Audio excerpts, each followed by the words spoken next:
Guys, welcome back to the Chaotic Little Book Corner. Today we're going to be doing my TBR shelf. And this is going to be a lot shorter than my regular book tour shelf, just because I just don't have as many books on my TBR shelf as I do on my regular shelf. I will say that it's starting to fill up though, so that's not a bad thing. So these books up here I've actually read. Cold City I've just done a review of. New World Fairy Tales, Faster I Walk, Smaller I Am, Made You Up, and Fangirl. Those will all be in my January wrap-up. Then this over here is my paperback version. That's Kirsten. She's different. This is the paperback version of The Girl Who Couldn't Read. I believe I'm sending this to Grace Libby after she's done with her first classes and all that other good stuff. I just want her to have it when she's ready. So that I've put aside for her. And then I have Boo over here and the Boo book. That's from my friend Sam, who I miss terribly, living in Iowa. And yeah, it's a sin. So she needs to come home. Although she'd argue she is home, but I disagree. Okay, so we're going to start here. This is the Crimson Petal in the White. Now, this one I got used at a bookstore for $4, which is ridiculous because it's huge and it's a hardcover and in pretty good condition. So, yes, I'm a little bit intimidated by reading a hardcover version of it. I don't know. Maybe it won't be so scary, but it's kind of frightening me right now. This is Girl Meets Boy by Allie Smith. There we go. This is Poor Thing. I have never seen this cover before, and I'm actually not 100% happy with the condition of the book, so I'm going to buy a new book in the right cover, and also I'm going to send this back because there's staining and I'm just not happy about it. It was used, so I understand, but like, not my thing. This is Of Things Gone Astray. I have been trying to track that down forever. It was insane. Alright, now this here is the Bell Jar. This is, I believe, the 50th edition. Yep. Or 50th anniversary, I should say. So that's exciting. And then we have this, In the House Upon the, there it is, Dirt, Between the Lake and the Woods by Matt Bell. This is The Quiet Room, A Journey Out of the Torment of Madness. You guys know my love of mental illness books. This is Helena Yami. I love anything that she comes out with. This is Mr. Fox. Sorry, I'm making a weird shadow. I'm going to fix that. There we go. Mr. Fox. Yes, I'm excited. I can't wait for her new book. That's like so high on my... I can't even wait. Alright, this is An Invisible Sign of My Own, Amy Bender. Amy Bender I'm on a kick with, and I'm trying to find everything I can. This is The Danish Girl. I can't decide if I want to read it before or after I see the film. Choices. I just finished A Tale for the Time Being, so my Year of Meat is next on my TBR for books by Ruth Ozeki. This is Bird Box, which Jen raves about. I believe it was in her top books of 2014. Why are you? What's on you? There's fuzz on the book. That's not okay. Alright, this is Morburn Collar. Yep, Collar, which is a vintage classic. This is John Wyndham's The Chrysalids. I love that cover. I wanted to get the entire book series of all the John Wyndham books in this edition. Chalky was not in that edition, so I don't know. I might end up just having some mismatches. But I have problems that way. I want everything to match. Oh well. Binary Star. This is a book about anorexia. Now over here I have my, I guess you'd say next to be reads. So these are all TBRs. But these are like next on my TBRs. This is a Persephone book, which is There Were No Windows by Nora Holtz. They sent me that for review. It's about Alzheimer's. Gracefully Insane, Life and Death Inside American Premier Mental Hospital. This is about McLean Hospital, I believe. Yeah, McLean Hospital in Massachusetts. It's a nonfiction. Radiance by Catherine M. Valente. The Girl Who Couldn't Read. That's the one I'm in love with for a cover, so haha. How to Breathe Underwater. Thank you, Mercedes. And then these two, Silver Lining Playbook, I will be buddy reading with Grace when she has time, and George, I will be buddy reading with Caroline, whose channel I will link below. I'll link both their channels below.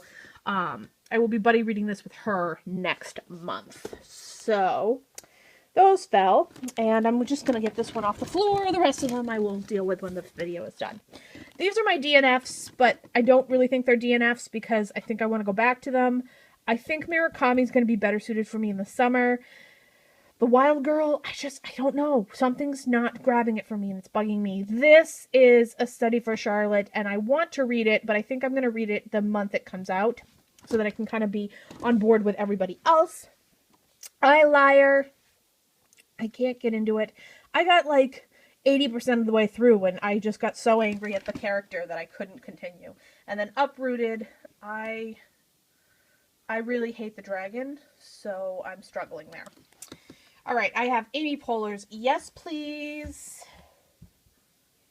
This is Speak by Louisa Hall. This is actually a proof copy that my aunt found me, so I'm not sure how different it is from the original. This is Jeanette Winterson's Oranges Are Not the Only Fruit. Ben Brooks' Lolita, which is a rewrite of Lolita. Once Upon a River. I have no idea what this is about. I just asked a bookseller which book she would want to thrust into everyone's hands if they gave her the choice, and that's what she handed me, so I'm okay with it. Swamplandia. This is my first Karen Russell. Geek Love, about people in the carnival world and what they went through. I believe it's a fiction, historical fiction maybe. And then There Were None. That's my first Agatha Christie. Bastard Out of Carolina.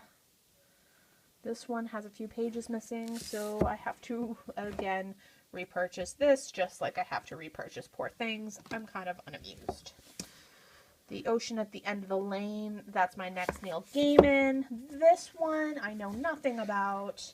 Beneath London. A Tale of Langdon the St. Ives. It was steampunk and my last name is Ives, so I guess that was someone's logic within me. There we go. I will admit, and I'll tell you guys this, you guys know about my DID, my multiple personalities. There are some books on this shelf that I myself have read, but other personalities have not, so they stay on this shelf until they are satisfied and they have read what they want to read. Yeah, it's complicated. So, Asking for It by Louisa O'Neill. I love Louisa O'Neill. Yes, yes. Jeanette Winterson's Wait. I have read this, Visitation by Jenny Eppenbeck, but not everyone has. Same with Alice in Wonderland. And then this one is How a Mother Weaned Her Girl Off of Fairy Tales. I don't know. I've heard such mixed reviews. I'm not sure anymore. So, now down here, we're gonna sit on the floor. Yeah. Ow. Yeah, it's a wood floor, so. Ow. Okay. Oh, it's uncomfortable. Whew. Did you guys enjoy that moment? I enjoyed that moment. It was fun. Now we have Slammerskin by Emma Donoghue. This is my Folio Society version of Gentlemen Prefer Blondes. Seed, which is a book about a cult. This is Ruby. Again, an alter picked this up because they liked the cover. Tooth and Claw. The Girl with All the Gifts. Again, I have read this, but an alter that has not wants to. Same with there but for the. This here is Vernon God Little, which won the Man Booker Prize, and I believe Jen had a recommendation of it, not in a movie, but in one of her Goodreads write-ups. So, Veronica, I saw that Mercedes had picked it up for some reason. I thought she was reading it, so I picked it up just to keep up with her, but then she wasn't reading it. So she has it, and she hasn't read it yet, but someday she will, and I don't know, maybe I could get a buddy read out of it. Who knows? Maybe I'll be that special someday. Tender Morsels. And then these two are nonfictions. This one I got at the Natural Museum of History in New York City. This is the Central Park 5. It is about an untold story behind a bunch of murders in New York. It got a little damaged on the ride home. Thank you so much for that, bus company. And then By Reason of Insanity. This is a uncorrected proof, but it is a nonfiction about a NYPD gentleman finding a killer. So apparently New York and killers is a thing for me. We all knew that. It's fine. So there you have it, folks. That is my TBR shelf. Nowhere near as big as my actual shelf. I think I'm going to need a new shelf again, though, which is terrifying because I just got these for Christmas. So, you know, it's cool. But continually buying new books. I will always update you guys, and I will see you guys in my next video. Bye!